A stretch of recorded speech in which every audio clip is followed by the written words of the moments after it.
know, your practice as well as your lesson time shouldn't just be relegated to swinging a golf club, hitting a bunch of golf balls, videotaping it, and then taking a look at it on your smartphone or a computer screen. You're always going to see things that you like and you don't like, and your instructor is always going to point out things that you need to work on. Well, here's a video of one of my students, Ryan, and he's had some issues with his weight shift of late.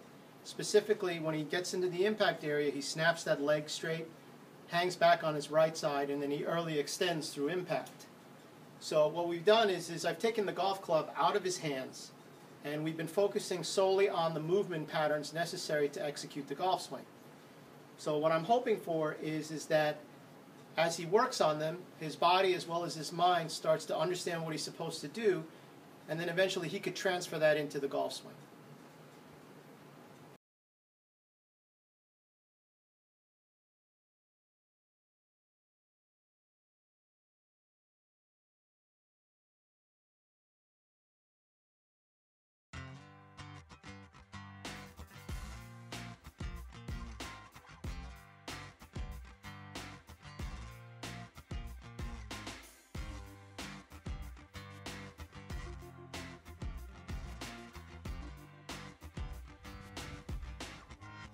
From the setup, the pelvis turns as in a backswing.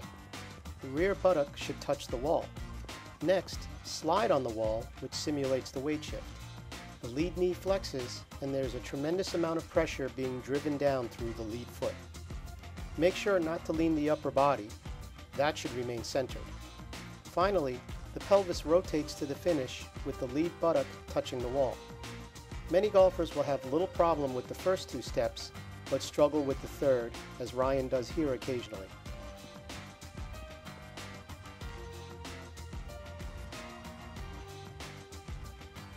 By firmly pressing down on the TRX band handles, you can focus on the pelvic rotation while bracing the upper body. This can also be done with the back of a chair. Difficulty with this movement can lead to certain swing flaws, such as over the top. Check with a TPI specialist on how to best serve this issue. In the next phase, the chest and shoulders turn and the arms are allowed to swing.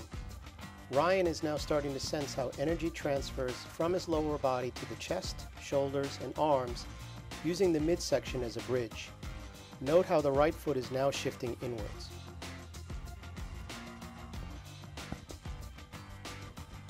Use a very light medicine ball or a soccer ball for this next part.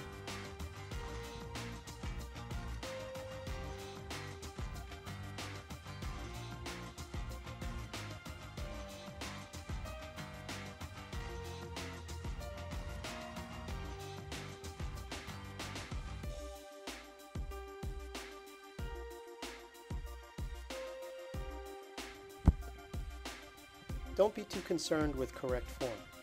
Here, I'm just looking to see if Ryan is starting to transfer all of the movements we've been focusing on towards his golf swing. We can work on the other things later.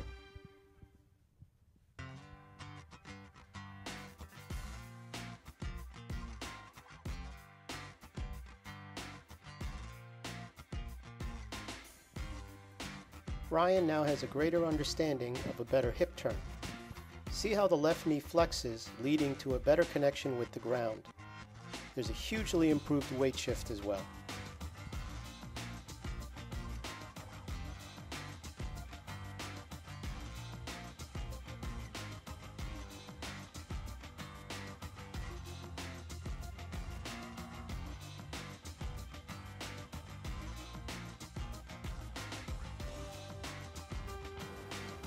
Okay, so you got a view of what Ryan's been working on of late.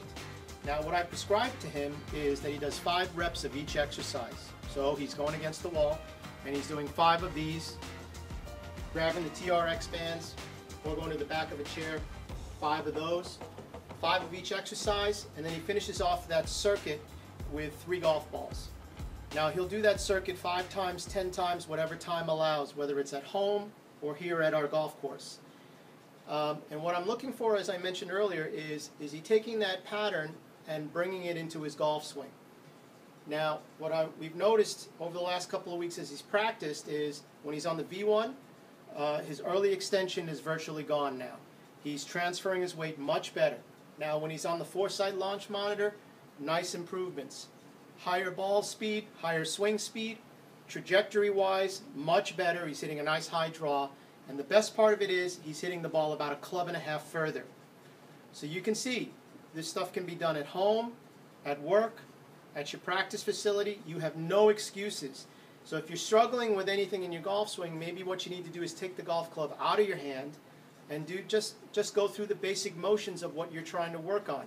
Give yourself, your body and your mind a chance to understand what you're trying to do and start to accept it and see if slowly it works its way into your golf swing.